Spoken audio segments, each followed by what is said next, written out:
નમસ્કારમ બધા વિદ્યાર્થીઓને.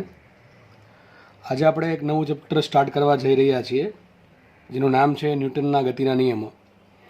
આમ તો આ ચેપ્ટર આપણે આમ તો ઘણું ખરું શીખી ગયા છીએ એમ ગણી શકાય, કારણ કે દરેક ચેપ્ટરમાં કંઈક ને કંઈક જ્યાં પણ બળ આવે છે, જ્યાં પણ ઘર્ષણ બળ આવે અથવા જ્યાં પણ ગતિ થતી હોય અથવા પદાર્થ પર જ્યારે એક કરતાં વધારે બળ લાગતા હોય ત્યારે જાણીએ અજાણીએ આપણે આ ચેપ્ટરનો યુઝ કરી દીધો છે. બરાબર છે. આપણે ચેપ્ટરનું નામ જ છે ન્યૂટનના ગતિના નિયમો. એમાં 3 નિયમો છે જેને આપણે કહીશું ન્યૂટન્સ લો ઓફ મોશન. શું કહેશું આને? Newton's law of motion. જ્યાં પણ તમને NLM દેખાય તે સમજવું કે ન્યૂટન્સ લો ઓફ મોશન લખેલું છે. તો ખબર છે આપણે 3 નિયમો છે. એમાં પહેલો નિયમ જોઈએ Newton's first law of motion. તો પહેલો નિયમ જોઈએ એમાં Newton's first law of motion એટલે કે ન્યૂટનના ગતિનો પહેલો નિયમ. બધાને આમ તો 3 નિયમ આવડતા જ હશે, છતાં પણ આપણે થોડીક માહિતી એના વિશે મેળવી લઈએ. તો ન્યૂટનનો જે પહેલો નિયમ છે ગતિનો એ જડત્વનો ખ્યાલ આપે. હવે જડત્વ કોને કહેવાય? ઘણી જગ્યાએ જડત્વ શબ્દ સાંભળીએ. પહેલી વાત તો જડત્વનો ઇંગ્લિશ થાય ઇનર્શિયા. શું થાય? ઇનર્શિયા. ઇનર્શિયા છે એ ઘણો જવાબદાર ભાગ ભજવે છે ગતિ દરમિયાન. હવે માનો કે કોઈ વસ્તુ, મને કે આ પેન પડેલી છે, પેન અત્યારે પડેલી છે એમ છે. હવે જ્યાં સુધી આના પર કોઈ બાહ્ય બળ નહીં લાગે ત્યાં સુધી આ પેન આ પ્રમાણે જ પડેલી હશે. શું આ પેનની અંદર આંતરિક બળો લાગે છે? આ 100% લાગે છે. આ પેનની અંદર અસંખ્ય પરમાણુઓ હશે, અણુઓ હશે, ઇલેક્ટ્રોન હશે, પ્રોટોન હશે, ન્યુટ્રોન હશે. તો દરેકના દરેક કણ વચ્ચે કંઈકનું કંઈક બળ લાગતું હોય. અથવા જો આપણે થોડુંક ઉપર જોઈએ, એકદમ આપણે સૂક્ષ્મ લેવલે ના જઈએ પણ ઉપર જોઈએ તો એના અણુ અને પરમાણુ વચ્ચે પણ કંઈકનું કંઈક બળ લાગતું છે. અણુ વચ્ચે લાગતા બળને આપણે કેમિસ્ટ્રીમાં ખબર છે આંતરાણુય બળો કહીએ છીએ. તો આ પદાર્થનું જે મટીરિયલ છે એનું જે કંઈક કેમિકલ સ્ટ્રક્ચર છે એના આધારિત કંઈક ના કંઈક બળ હોય. સહસંયોજક બંધ હોય કે પછી આયોનિક બંધ હોય કે ધાત્વીય બંધ હોય. બરાબર છે. અલગ અલગ પ્રકારના બંધો હશે. તો બધા અણુઓ વચ્ચે બળ લાગે છે, પરંતુ જે આંતરિક બળો છે એ ગતિ પ્રોવાઈડ કરી શકશે નહીં. જ્યાં સુધી કંઈ બહારથી બાહ્ય બળ નહીં લાગે ત્યાં સુધી આ પેન છે એ પોતાની આ જ અવસ્થામાં રહેશે. માનો કે આપણે થોડી ગતિ આપીએ તો અમે બળ લગાડ્યું એટલા માટે ગતિ કરે છે. ઘણા કેસર આ પેન ઘણી વખત હલતી હોય એ પવનના કારણે હલતી હોય. પવન પણ એક ટાઈપનો, અથવા જે વિન્ડ છે એ પણ એક પ્રકારનું બાહ્ય બળ જ કહેવાય. તો ચલો નિયમ વાંચીએ. તો જડત્વ શું છે? પહેલાં આપણે એ સમજતા હતા જડત્વ કોને કહેવાય. જડત્વ એટલે પદાર્થની કંઈક એવી અવસ્થા, પદાર્થનો કંઈક એવો ગુણધર્મો કે જેના કારણે એ પોતાની જે અવસ્થા છે ગતિની એ અવસ્થા જાળવી રાખવાનો પ્રયત્ન કરે. જેમ કે માનો કે આ પેન છે તો એની અવસ્થા શું છે? ત્યારે સ્થિર છે. તો આ પેન છે એ પોતાની સ્થિર અવસ્થા જાળવી રાખવાનો પ્રયત્ન કરશે. માનો કે આપણી પાસે ગતિની 2 અવસ્થા હશે પરિણામી બાહ્ય બળ ન હોય ત્યારે. એક છે સ્થિર અવસ્થા અને એક છે અચળ વેગી અવસ્થા. આપણને ખબર છે વેગ અચળ હોય તો પ્રવેગ 0 થાય અને પ્રવેગ 0 થાય તો બળ 0 થશે. બરાબર છે. બળ 0 થાય તો આપણે આટલી ખબર છે આપણને કે ભાઈ વેગ અચળ છે તો પ્રવેગ 0 થાય, પ્રવેગ 0 થાય તો બળ 0 થાય. પણ આ ક્યારે લાગુ પડે? સૂત્ર તમે જ્યારે આ વાપરો F બરાબર ma ત્યારે જ તમે આ પણ સૂત્ર આવશે ભવિષ્યમાં F બરાબર V × dm/dt. ટૂંકમાં આપણે માનવું પડે કે દળ અને પ્રવેગ બંને દળ અચળ છે અને પ્રવેગ 0 છે, એટલા માટે બળ 0 થશે. આ બળના 2 સૂત્ર છે, એક છે F બરાબર ma અને એક છે F બરાબર V × dm/dt. જો કે આના વિશે મેં તમને ભણાવેલું છે, લગભગ કાર્ય ઉર્જા પાવરમાં વસ્તુ આવી હતી, ડિસ્કસ કરી હતી આપણે. બરાબર છે. વેગમાન સંરક્ષણ વખતે. તો માનો કે આ પદાર્થ છે એનો પ્રવેગ 0 છે અથવા વેગ અચળ છે અને દળ પણ અચળ છે ત્યારે બળ 0 થશે. તો એક તો ગતિની અવસ્થા કઈ આવશે? અચળ વેગી અવસ્થા, કે જેમાં પદાર્થ છે એ એક સરખા વેગથી ગતિ કરે છે. આવી ગતિને નિયમિત અચળ વેગી ગતિ પણ કહેવાય. ઘણી વખત શું કહેવાય? નિયમિત ગતિ પણ કહેવાય. શું કહેવાય? સિમ્પલ યુનિફોર્મ મોશન, એટલે કે અચળ વેગી ગતિ કે જેમાં પ્રવેગ 0 છે. અને બીજી અવસ્થા કઈ છે કે જેમાં પદાર્થ સ્થિર હોય છે, એમાં વેગ પણ 0 હોય. હવે વેગ 0 હોવો એ પણ એક અવસ્થા જ કહેવાય, કારણ કે પદાર્થ સ્થિર છે. તો પેન સ્થિર પડી છે તો પોતાની આ જ અવસ્થામાં રહેવાનો પ્રયત્ન કરશે જ્યાં સુધી બાહ્ય બળ ન લાગે ત્યાં સુધી. તો આ જે અવસ્થામાં રહેવાનો જે પ્રયત્ન છે અથવા જે ગુણધર્મ છે એનું સિમ્પલ નામ છે ઇનર્શિયા, જડત્વ. જેમ કે એક એક્ઝામ્પલ છે, બેસ્ટ તમને ખબર જ હશે, બધા અનુભવ જશે કે આપણે કોઈ ગાડીમાં બેઠા હોય અને અચાનક ગાડી જ્યારે સ્ટાર્ટ થાય ત્યારે થોડુંક ક્યાં જઈએ આપણે? વિચારો કઈ બાજુ જશું? ગાડી તમને કઈ બાજુ લઈ જવાનો પ્રયત્ન કરે? આગળ લઈ જવાનો પ્રયત્ન કરશે. જેવી માનો કે કોઈ 4-વ્હીલરમાં કે બસમાં તમે બેઠા છો કે ટ્રેનમાં કે કોઈ પણ વ્હીકલમાં તમે બેઠા છો તો વ્હીકલ છે એ આગળની દિશામાં ફોરવર્ડ ડાયરેક્શનમાં મૂવ થવાનો પ્રયત્ન કરશે, પણ તમારું શરીર જે છે એનું કંઈક દળ છે. એ દળ એટલે એક જડત્વ ધરાવે છે. એ શું ટ્રાય કરશે કે પહેલાં જે અવસ્થા હતી એ જ અવસ્થામાં રહેવાનો પ્રયત્ન કરે. હવે જેવી ગાડી ચાલશે, બરાબર, જેવું ગાડીને આપણે સેલ આપ્યો અને ગાડી ધીમે ધીમે આગળ ચાલશે, એના થોડા ક્ષણો શરૂઆતમાં છે ને ફ્રેક્શન ઓફ સેકન્ડમાં એવું થશે કે તમારું શરીર પહેલાં કેવું હતું? સ્થિર. અચાનક એને કંઈકથી ગતિ આપવામાં આવી, પણ હવે એ શરીરને જડત્વ શું કરશે? શરીરનું જડત્વ એની જે અવસ્થા હતી સ્થિર અવસ્થા એમાં રહેવાનો પ્રયત્ન કર્યો. એટલે તમે જોજો જ્યારે ગાડી ચાલે ત્યારે તમે થોડોક પાછળ ધક્કો અનુભવશો. બરાબર છે, થોડોક પાછળ ધક્કો અનુભવું છું. આ કોના કારણે છે? આ જડત્વને આભારી છે. કોને આભારી છે? જડત્વને. આવું બીજું એક્ઝામ્પલ, માનો કે કોઈ તમે વ્હીકલમાં બેઠા છો, વ્હીકલ આગળ ચાલે છે, બરાબર છે, ગતિમાં છે, સારી સ્પીડે છે. માનો કે અચાનક કોઈક વસ્તુ રસ્તા માટે આવી ગઈ રોડ પર, બરાબર છે, અને તમારે કોઈ ડ્રાઈવરને બ્રેક મારવાની થઈ, તો બ્રેક મારશે ત્યારે તમે જોજો, તમે સ્થિર નહીં બેસી શકો, તમે આગળ જશો, થોડાક તમારું શરીર છે, તમારી બોડી થોડીક આગળ નમી જશે. તો Y it is like that? આવું કેમ થાય છે? આવું એટલા માટે થાય છે કે બ્રેક મારી એના થોડાક ઇન્સ્ટન્ટ પહેલાં, ફ્રેક્શન ઓફ સેકન્ડ પહેલાં શરીર તમારું ગતિમાં હતું કે નહીં? ગતિમાં, બરાબર, ગતિમાં હતું. અચળ વેગ જુઓ અહીંયા, ગતિમાં હતું. હવે ગતિના કારણે શરીર હજી ગતિમાં રહેવાનો ટ્રાય કરશે, બરાબર છે, થોડાક સમય માટે. હવે પરંતુ થાય એવું કે અચાનક બ્રેક લાગી એટલે શું કર્યું? વાહનને તમે સ્ટેશનરી અથવા સ્થિર કરવાનો પ્રયત્ન કર્યો, પણ શરીરની ઝડપ શું ટ્રાય કરશે? શરીરનું અથવા દળનું ઝડપ એમ ટ્રાય કરશે કે ભાઈ શરીર જે છે પહેલાં કઈ અવસ્થા હતી? ગતિની અવસ્થા. તો ગતિમાં રહેવાનો જ પ્રયત્ન કરશે. તો અહીંયા પણ આપણે અનુભવીએ છીએ કે આપણે આગળ ધક્કો લાગે, બરાબર છે. સીટ બેલ્ટનો કાયદો શું કામ આવ્યો? સીટ બેલ્ટ શું કામ બાંધવાની જરૂર પડશે ફોર વ્હીલરમાં? બરાબર છે, ખાસ ફ્રન્ટ સીટ પર જે ડ્રાઈવર અને કો પેસેન્જર બેઠા હોય બાજુમાં, એ લોકોને સીટ બેલ્ટનો નિયમ ફરજિયાત છે સરકાર દ્વારા, ગવર્મેન્ટ દ્વારા. આવું કેમ? Y it is like that? આવું શું કામ છે? એટલા માટે છે કે માનો કે કોઈ જગ્યાએ અચાનક કોઈ બ્રેક મારવાની થાય અને બ્રેક મારશે એટલે વ્હીકલ સ્ટેશનરી થશે, પણ શરીર ડાયરેક્ટલી સ્ટેશનરી થશે નહીં. કારણ કે શું? એની પાસે જડત્વનો ગુણધર્મ છે. શું છે? જડત્વનો ગુણધર્મ. જડત્વના ગુણધર્મના કારણે શું થશે? શરીર છે એ ઘણી વખત આગળ ફેંકાઈ જાય, ઘણું આગળ ફેંકાઈ જાય. ડિપેન્ડ કરે કે વ્હીકલની સ્પીડ કેટલી હતી at the moment of breaking.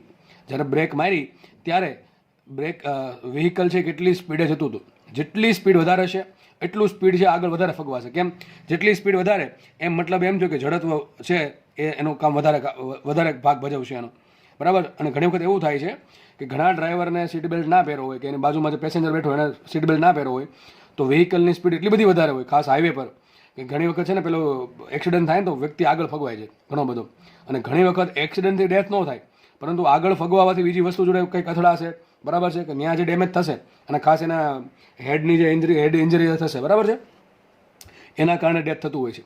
તો સીટ બેલ્ટ શું ટ્રાય કરે? સીટ બેલ્ટ તમારું શરીર, જો બ્રેક મારશો તો થોડુંક તો આગળ જવાનું જ છે, પણ સીટ બેલ્ટ છે એ બાહ્ય સપોર્ટ તમે આપેલ છે શરીરને તમે, કે જેથી તમે આગળ જશો, પણ સીટ બેલ્ટ તમને ફરતી પાછો સીટ જોડે ચિપકાઈ દેશે, એટલે ટૂંકમાં પાછળ લાવી દેશે, બરાબર છે. તો આ સીટ બેલ્ટનું કામ છે.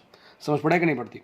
તો આ વસ્તુ છે જડત્વ. આઈ થિંક હવે તમને જડત્વ અથવા ઇનર્શિયા, જ્યાં પણ જડત્વ શબ્દ આવશે ત્યાં તમને થોડીક તો સેન્સ આવશે કે સરે કંઈક આવું કીધું હતું, બરાબર છે. તો કોઈ પણ વસ્તુને ફીલ કરવાની ટ્રાય કરવાની. ફિઝિક્સ છે મોસ્ટલી તમારે ફીલ કરવાનો સબ્જેક્ટ છે. જેટલું આમાં ઊંડા ઉતરશો એટલું મજા આવશે, અને જેટલું ઉપર છેલ્લું ભણશો એટલું ઉપર છેલ્લું ભણશો, બરાબર. તો આ વસ્તુ ફિઝિક્સ એવો સબ્જેક્ટ છે જેને તમે આજુબાજુની ઘટના જોડે આરામથી કમ્પેર કરી શકો. એ તમારા પર ડિપેન્ડ કરે તમે કેટલા ક્યુરિયસ છો, કે તમે કેટલા જિજ્ઞાસુ છો, બરાબર. તો ન્યૂટનનો ગતિનો પહેલો નિયમ શું કહે છે? જ્યાં સુધી પદાર્થ પર પરિણામી બાહ્ય બળ ન લાગે ત્યાં સુધી પદાર્થ પોતાની ગતિની અવસ્થા જાળવી રાખે છે. કોના કારણે જાળવી રાખે છે? જડત્વના કારણે. અથવા કોણ એના માટે જવાબદાર છે? It is inertia which is responsible for this, બરાબર છે. તો સિમ્પલ નિયમ છે, બધાને આમ તો હવે સમજ પડી જ ગઈ હશે. જ્યાં સુધી પરિણામી બાહ્ય બળ, જો અહીં ખાલી બાહ્ય બળ શબ્દ ના ચાલે, બરાબર. માનો કે આ પ્રમાણે માનો કે એક બ્લોક પડેલો છે, આપણે આવી આકૃતિ બહુ વખત દોરશું આ ચેપ્ટરમાં. ધારો કે અહીંથી તમે બળ આપ્યું કંઈક, અહીંથી પણ બળ આપ્યું, તો અહીંથી 5 ન્યૂટનનું બળ આપ્યું, અહીંથી પણ 5 ન્યૂટનનું જ બળ આપ્યું, તો શું આમાં બળ લાગે છે? બાહ્ય બળ લાગે છે. આ બાહ્ય બળ લાગે છે. શું પરિણામી બાહ્ય બળ લાગે છે? નથી લાગતું. તો પદાર્થ, હવે તમને ખબર છે પદાર્થ આમે નહીં જાય આમે નહીં જાય, કે બે સાઈડથી સમાન બળ લાગે છે, બરાબર છે. તો આનું કંઈ કામ નથી. આ પણ શું રહેશે? પદાર્થ સ્થિર જ રહેશે. એટલા માટે શબ્દ જરૂર છે પરિણામી. ખાલી બાહ્ય બળ શબ્દ ન આવે, કારણ કે એક કરતાં વધારે બાહ્ય બળ લાગતા હોય અને એનું પરિણામી બાહ્ય બળ જો 0 થયું તો પદાર્થ પોતાની ગતિની અવસ્થામાં જ રહેશે. એટલા માટે શબ્દ છે કે પરિણામી બાહ્ય બળ ન લાગે ત્યાં સુધી પદાર્થ પોતાની ગતિની અવસ્થા જાળવી રાખે છે. તો આના પરથી આપણે જડત્વ ખબર પડી. આના પરથી બીજી વસ્તુ એ ખબર પડે પદાર્થ છે એની અંદર જે આંતરિક બળો છે એ આંતરિક બળો પદાર્થને ગતિ પ્રોવાઈડ કરી શકે નહીં. આટલો ખ્યાલ ક્લિયર થયો. નેક્સ્ટ નિયમ તરફ આગળ વધીએ. તો આપણે આગળ વધશું. હવે જો Newton second law of motion, ન્યૂટનનો ગતિનો બીજો નિયમ. હવે બીજો નિયમ ને ત્રીજો નિયમ આપણા દાખલા ગણવા માટે ઘણો આઈએમપી છે. જોકે આમ તો ત્રણેય નિયમ સમજવા જરૂરી છે, પરંતુ વાત કરીએ કેલ્ક્યુલેશનની કે ન્યુમેરિકલ પાર્ટની, તો ન્યુમેરિકલ પાર્ટ જે છે એ તમારો હવેથી સ્ટાર્ટ થશે, બરાબર છે. Newton second law of motion એટલે કે ન્યૂટનનો ગતિનો બીજો નિયમ આપણે ભણીએ. તો નિયમ હકીકત તમને કહી દઉં, નિયમ આવો છે જ નહીં કે F બરાબર ma થાય. ન્યૂટન આવું કીધું જ નથી કે F બરાબર ma થાય. આવું હકીકત આ નિયમ પરથી આવે છે. નિયમ ડાયરેક્ટ નથી કે ભાઈ પદાર્થ પર લાગતું પરિણામી બાહ્ય બળ તેના દળ અને પ્રવેગના ગુણાકાર બરાબર હોય છે. આ વાત ખોટી છે. આવું છે એ હંમેશા સાચું નથી. હું તમને કહીશ હમણાં, જોકે તમને આગળ કહી દીધેલું છે કે આવું ક્યારે સાચું બને. ચલો વાંચીએ આપણે. તો નિયમ શું છે? નિયમ યાદ રાખવાનો ખાસ. પદાર્થ પર લાગતું પરિણામી બાહ્ય બળ તેના રેખીય વેગમાનના ફેરફારના સમય દર જેટલું હોય છે. હવે જો શબ્દ રેખીય આવે, કેમ રેખીય લખવો પડ્યો?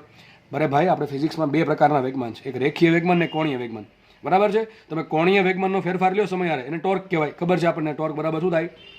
Delta l by delta t. બધું ભણાવી દીધું દોસ્ત, આપણે ઊંધા ગયા છીએ. આમ તો પહેલાં આ ચેપ્ટરમાં પછી આવે, જો કે આમ તો કહું જ છું બધાને કે મોસ્ટલી આ બધા ચેપ્ટર આવડતું જ હોય, કારણ કે આપણે ઘણી વખત આનો યુઝ કંઈક ને કંઈક કરી લીધેલો છે. ટૂંકમાં આ ચેપ્ટરમાં તમને થોડીક સરળતા રહેશે.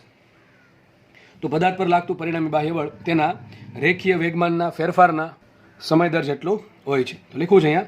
અને દિશા ક્યાં હશે? બળ એક સદિશ રાશિ છે, આપણને ખબર છે. બળ છે એ સદિશ રાશિ છે, તેનું મૂલ્ય કેટલું હોય? તો કે વેગમાનના ફેરફારના સમય દર જેટલું. તો delta p by delta t. દિશા ક્યાં હશે? વેગમાનના ફેરફારની દિશામાં, કે જે દિશામાં વેગમાન લાગે છે, સોરી, જે દિશામાં વેગમાન છે એ દિશામાં નહીં, પણ શું, જે દિશામાં વેગમાનનો ફેરફાર થાય છે એ દિશામાં બળની દિશા હશે. તો લખો આપણે સદિશ f is equal to delta p by delta t. અને આ સૂક્ષ્મ ફેરફાર લઈએ, બરાબર, લિમિટ ટેન્સ ટુ 0. શેની લિમિટ ટેન્સ ટુ? સમયની, કે limit delta T tense two 0. ટૂંકમાં સમય છે એ ઘણો જો સૂક્ષ્મ લઈ લેવામાં આવે તો શું થઈ જશે? Dp by dt. આપણને ખબર છે પી બરાબર શું હોય? એમવી હોય, તો મૂકું પી બરાબર એમવી મૂક્યા.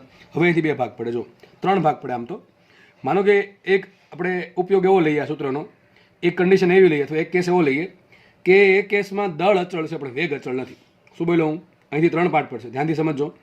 પહેલો પાર્ટ એવો લઈએ, પહેલો કેસ એવો લઈએ, અથવા અમુક એપ્લિકેશન એવી લઈએ કે જ્યાં દળ અચળ રહી છે પણ વેગ અચળ રહેતો નથી. જેમ કે તમારી બાઇક, તમે બાઇક ચલાવો છો, બરાબર છે, તો બાઇકનું દળ અચળ છે, તમારું દળ અચળ છે, પણ એનો વેગ અચળ નથી. તો સૂત્ર કેવું લાગુ પડે? ચલો જોઈએ આપણે. તો અહીંયા એફ ડી બાય ડીટી બરાબર એમ બી થશે. હવે એમ અચળ છે, જો લખ્યું છે એમ અચળ હોય તો શું આવશે?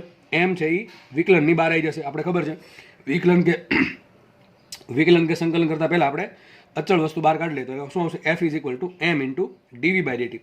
હવે ડીવી બાય ડીટી એટલે કે વેગના છેદમાં સમયગાળો અથવા વેગનું સમય સાપેક્ષે વિકલન કહેવાય, પ્રવેગ. તો સૂત્ર શું આવશે? એફ બરાબર એમ એ. તો ચલો મને કહો હવે આ સૂત્ર તમે ક્યારે યુઝ કરી શકો? સીધી વાત છે, જ્યારે દળ અચળ છે ત્યારે જ. જો દળ અચળ નહીં હોય તો you can not use this relation. બરાબર છે, આપણે આ સૂત્ર વાપરી શકીએ નહીં. તો શું છે? બીજો કેસ લઈ લઈએ. વેગ અચળ હોય તો, ચલો બીજો કેસ એવો છે કે વેગ અચળ હોય તો શું થશે? તો કંઈ નહીં, વેગ બહાર આવી જશે. બરાબર, આપણે આ કેસમાં શું છે? વેગ અચળ છે પણ દળ અચળ નથી, વેગ અચળ છે. તો શું થાય? ચલો દળ બહાર આવી, સોરી, વેગ બહાર આવી ગયો તો અંદર શું વધે? વી બહાર આવી ગયો, વધે ખાલી શું? Dm by dt. તો ડીએમ એટલે શું થાય? દળનો ફેરફાર. ડીટી એટલે શું થાય? સમયગાળો. તો સિમ્પલ એમ, અને ઘણી વખત એમ ડોટ લખવું. શું લખવું? એમ ઇન્ટુ ઉપર ટપકું ડોટ. ડોટ એટલે શું થાય? ડોટ જ્યાં લખ્યું એટલે પહેલું વિકલન કરવાનું, ડબલ ડોટ હોય તો બીજું વિકલન કરવાનું. બરાબર છે, મોસ્ટલી ઘણી વખત આવું ચોપડીમાં તમને જોવા મળે. તો ડીએમ બાય ડીટીને કહેવાય એમ ડોટ. તો સૂત્ર બનશે વી એફ બરાબર v into dm by dt, અથવા f is equal to v into m dot. M dot શું છે? એકમ સમયમાં દળમાં થતો ફેરફાર. એકમ સમયમાં દળમાં થતો ફેરફાર. એક એક્ઝામ્પલ તમને આપવાનું. માનો કે કોઈ કન્વેયર બેલ્ટ છે. કન્વેયર બેલ્ટ તમે કદાચ ડિસ્કવરીમાં જોયો હોય, ખાસ પેલી બધી ફૂડ ફેક્ટરી પર બધી જગ્યાએ હોય છે, જ્યાં પણ ઓટોમેશન હોય ત્યાં, અથવા સેમી ઓટોમેશન હોય મેન્યુઅલથી થોડું ઉપર, ત્યાં તમને આવું જોવા મળે છે કે બેલ્ટ ફરતો હોય. બરાબર છે, મને કે ઉપરથી કોઈ હોપર વડે આમાંથી કંઈક વસ્તુ આવે છે, તો જે વસ્તુ જે આવે છે એનું દળ સતત વધે છે, પટ્ટા પર દળ વધતું જાય છે. બરાબર કે નહીં? તો એ પ્રમાણે તમે ધારી શકો કે આ એપ્લિકેશન એવી છે કે જેમાં દળ અચળ નથી પણ વેગ અચળ છે. અથવા બીજું એક્ઝામ્પલ, રોકેટ હોય, રોકેટ, બરાબર છે, રોકેટ લોન્ચ થાય,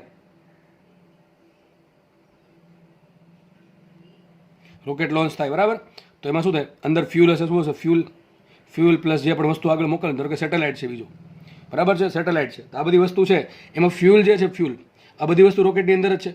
તો રોકેટનું કુલ દળ કેટલું હોય? તો જેટલું બી મટીરિયલ છે, રોકેટની બનાવટમાં જે મટીરિયલ વપરાણું છે એ, પ્લસ એમાં જે વસ્તુ સેટેલાઇટ, સપોઝ સેટેલાઇટ છે, પ્લસ ધારો કે ફ્યુલ છે, આટલી તમામ વસ્તુનું દળ ગણો, ધારો કે કેપિટલ એમ છે. હવે કેપિટલ એમમાં વાંધો એ છે કે આ જે ફ્યુલ છે એ ધીમે ધીમે દહન થશે. ફ્યુલનું શું થાય? કમ્બશન થાય. કમ્બશન થવાથી જે હીટ પ્રોડ્યુસ થશે એ હીટના કારણે આ જે રોકેટ છે ઉપર જશે. ધીમે ધીમે જે આ ફ્યુલ છે બળતું જશે. ફ્યુલ એટલે કે શું થાય? બળતણ છે એ ધીમે ધીમે બળતું જશે, એટલા માટે એનું દળ શું થાય? ઘટતું જાય. તો બળતણનું દળ ઘટે તો આખા રોકેટનું દળ પણ ઘટશે. ધારો કે રોકેટનો વેગ અચળ રહે છે, તો આવી એપ્લિકેશન વિચારી શકો કે જેમાં દળ અચળ નથી પણ વેગ અચળ છે. તો ન્યા સૂત્ર પાછું આનું આવે, એફ બરાબર એમ એ. તમે એમ કહો સર અહીંયા તો એ વેગ અચળ છે, વેગ અચળ છે એટલે પ્રવેગ 0 છે, તો બળ લાગતું જ નથી. બળ લાગતું નથી, ઉપર કેમ જાય છે? સમજ પડે કે ન પડે? જો બળ લાગતું જ નથી તો એ ઉપર શું કામ જાય છે? તો બળ તો લાગે છે. બળ લાગે છે આ સ્વરૂપે. કઈ સ્વરૂપે? એફ બરાબર v into dm by dt. Simple. તો દરેક જગ્યાએ એવું નહીં વિચારવાનું કે ભાઈ એફ બરાબર એમ જ આવશે. એના અલગ અલગ ઘણા બધા સૂત્રો છે. અને ત્રીજો કેસ લઈ લઈએ, લેખો નથી પણ સમજાઈ દઉં તમને. ત્રીજો કેસ એવો લઈ લે, તમે ચોપડા લખી નાખજો. દળ પણ અચળ નથી અને વેગ પણ અચળ નથી, તો કરવાનું શું? તો કોઈ બહાર નહીં આવે. તો શું કરવું પડે? દળને તમે બહાર નહીં કાઢી શકો, વેગને નહીં કાઢી શકો. તો હવે શું કરવાનું? હવે કંઈની બેનું અલગ અલગ વિકલન કરવાનું. આપણે ખબર છે ગુણાકારનો નિયમ, વિકલનનો ગુણાકારનો નિયમ. એકને અચલ રાખીને બીજાનું વિકલન, બીજાને અચલ રાખીને પહેલાનું વિકલન. તો શું આવશે અહીંયા? આમ આ પ્રમાણે ધારો કે આપણે પહેલા સ્ટેપમાં શું કરીએ? દળને અચલ રાખીએ તો શું આવશે? m into dv by dt plus વીને અચલ રાખો શું થશે? dm by dt. એકને અચલ રાખીને બીજાનું વિકલન પ્લસ બીજાને અચલ રાખીને પહેલાનું વિકલન. આના બરાબર આવશે f. બરાબર? તો સૂત્ર કુલ ટૂંકમાં બેન સરળ આવશે. તો ત્યારે કુલ શું f બરાબર આવશે? ma plus v into m dot. આમ લખી શકો આને. મેન આપણે અહીંયા આને આગળ વધારવાના છીએ અત્યારે. f બરાબર ડેલ્ટા પી બાય ડેલ્ટા ટીને. જોઈએ ચલો નેક્સ્ટ. હવે હમણાં જે આપણે ભણ્યા હતા એના આધારે આપણે જોઈએ કે ભાઈ વેગમાનમાં ફેરફાર થાય છે તો કેટલું બળ ઉત્પન્ન થાય છે. હવે તમને છે ને તમારી એક્ઝામમાં આવા દાખલા બહુ જોવા મળે કે એક પદાર્થ છે એનો કંઈક વેગ છે, બરાબર? તો કે વેગ v છે, દળ m છે. એ પદાર્થ છે ઉપરથી અથવા સાઈડમાંથી આ પ્રમાણે હોરિઝોન્ટલ અથવા વર્ટિકલ ડાયરેક્શનમાં ગતિ કરીને દિવાલ અથવા કોઈ વસ્તુ અથડાય છે. અથડાઈને પછી પાછો શું થાય છે? પોતાની ગતિની દિશા બદલાય, યુટર્ન મારે. ટૂંકમાં યુટર્ન મારીને કદાચ નીચે આવતો તો ઉપર જશે, અને ધારો કે આ બાજુ આવતો તો હવે આ બાજુ જશે, જમણી બાજુનો ડાબી બાજુ જશે. તો આવા દાખલા બહુ હોય. તો આપણે એક કામ કરીએ, કોમન કોન્સેપ્ટ છે એ આપણે સોલ્વ કરી નાખીએ. તમને ગમે એવો દાખલો આપે, આવો આ ટાઈપનો આપે, આ ટાઈપનો આપે, આપણે દાખલો ગમે એ આપશે, તમે આ થિયરી સમજ્યા પછી એને સોલ્વ કરી શકશો. બરાબર છે? તો મોસ્ટલી એમાં પૂછે શું? 3-4 વસ્તુ પૂછે. પહેલી વસ્તુ તો એવું પૂછે કે ભાઈ વેગમાનમાં ફેરફાર કેટલો થાય? Simple question. વેગમાનમાં ફેરફાર કેટલો થાય? માનો કે આપણે એક્ઝામ્પલ જ લઈ લઈએ કે m દળનો દડો v વેગથી અધો દિશામાં ગતિ કરે છે. તે આ જે સપાટી છે અથવા જે જમીન છે, ગ્રાઉન્ડ ફ્લોરને અથડાઈને ફરીથી પાછો v વેગથી જ ઉપર તરફ જાય છે. તો આ કેસમાં વેગમાનમાં કેટલો ફેરફાર થાય? બરાબર? સિમ્પલ એવો પ્રશ્ન પૂછે. બીજો પ્રશ્ન આમાં એમ પૂછે કે દિવાલ પર કેટલું બળ લાગશે, તો દિવાલ છે કેટલું બળ લગાડે? સિમ્પલ બીજો પ્રશ્ન. ત્રીજો પ્રશ્ન એમ પૂછે કે બળનો આઘાત શું છે? ટૂંકમાં 3-4 પ્રશ્ન પૂછી શકે. આપણે 1 બાય 1 સોલ્વ કરીએ. પહેલાં માનો કે આપણે આ કેસ લઈ લઈએ, બરાબર? અને બીજી વાત, આપણે આમાં mgને અત્યારે અવગણશું. શું કરશું? mg જે બળ છે એ mgને ઘડીક સાઈડમાં રાખીએ, એટલા માટે આપણે વ્યવસ્થિત સમજી શકીએ. ચલો તો માની લઈએ આપણે, ધ્યાનથી સમજો, એક સ્મોલ m દળનો પદાર્થ v1 વેગથી આ દિવાલ છે અથડાય છે. હવે દિવાલ ના અથડાય શું થાય? દિવાલ પાછી આવી જાય? નહીં જાય. કારણ શું? દિવાલ છે, સ્ટ્રક્ચર બહુ મોટું છે અને સ્ટ્રક્ચર કેવું છે? રિજિડ છે. કેવું છે? રિજિડ. એવું માની લઈએ. તો દિવાલને અથડાશે તો દિવાલના કોઈ ફરક નહીં પડે. પણ તમે એકદમ સૂક્ષ્મ લેવલે જુઓ, તો થોડુંક તો કંઈ ચેન્જ થશે. એનું જે સ્ટ્રક્ચર છે માઇક્રો સ્ટ્રક્ચરમાં થોડોક તો ચેન્જ આવી જશે. એટલે ભાઈ દડો છે એને થોડુંક તો કંઈક એને ડેમેજ કર્યું, થોડુંક તો માઇક્રો લેવલે ડેમેજ થશે અથવા બળ લગાડ્યું. થશે એવું કે દિવાલ રિજિડ છે એટલે દિવાલ તો પાછળ નહીં જાય, પણ આ જે દડો છે પોતાની ગતિની દિશા બદલાવીને પાછો ધારો કે આ દિશામાં જાય છે. દરેક વખતે એવું જરૂરી કે પાછો જ જાય આ રીતે. બરાબર છે? તમે આમ 300 દડો ફેંકો, આમ 300, તો પછી એંગલ પર રિટર્ન થશે. એ પણ આપણે કેસ જોશું. પહેલાં આપણે સિમ્પલ કેસ લીધો છે એકદમ. તો મતલબ કેમ છે કે દડો છે m દળનો દડો v1 વેગથી ધારો કે આ જે દિવાલ છે અથડાય છે, દિવાલને અથડાઈને પોતાની ગતિની દિશા બદલાવે છે અથવા પોતાની ગતિની શરૂઆતી જે ગતિ છે એની વિરુદ્ધ દિશામાં v2 વેગથી ગતિ કરવા માંડો. તો ક્વેશ્ચન એમ છે વેગમાનનો ફેરફાર શોધો. શું ક્વેશ્ચન છે? વેગમાનનો ફેરફાર શોધો. હવે કોઈ પણનો ફેરફાર લેતા પહેલાં જોવું પડે કે રાશિ સદિશ છે કે અદિશ. જો અદિશ રાશિ હોય તો સિમ્પલ તમારે એના જે મૂલ્યો હોય એની બાદબાકી કરો, વાત થઈ ગઈ પૂરી. પણ જ્યારે સદિશ રાશિ હોય ત્યારે તમારે તફાવત લેતા પહેલાં 2 વસ્તુ જોવી પડે. એનું મૂલ્ય કેટલું બદલે છે એ જોવું પડે, અને જોડે જોડે શું દિશા બદલે કે નહીં એ પણ જોવું પડે.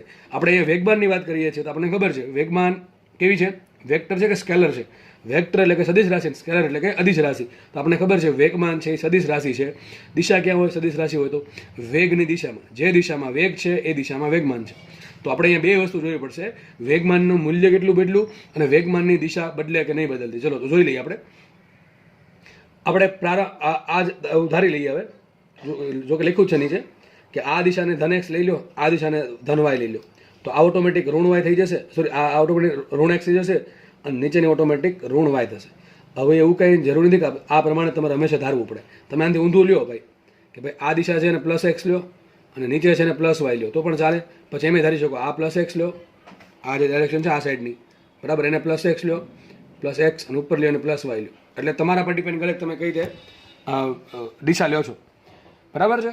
પણ એક વખત નક્કી કર્યા પછી આખા દાખલા એક દિશા રાખવાની. અને બીજી વાત, તમને રકમમાં ચોખ્ખું કીધું હોય કે ભાઈ v1 ની દિશા ધન x છે તો પછી ત્યાં ચાળા નહીં કરવાના કે ભાઈ હાલો v1 ને હું ધન x ને હું ઋણ x લઈ, તો તમારો આન્સર અલગ આવશે. પણ રકમમાં ચોખવટ કઈ નથી પાડી તો તમે કોઈ પણ ડાયરેક્શન ધન લઈ શકો, કોઈ પણ ડાયરેક્શન ઋણ લઈ શકો, તમારા પર છે.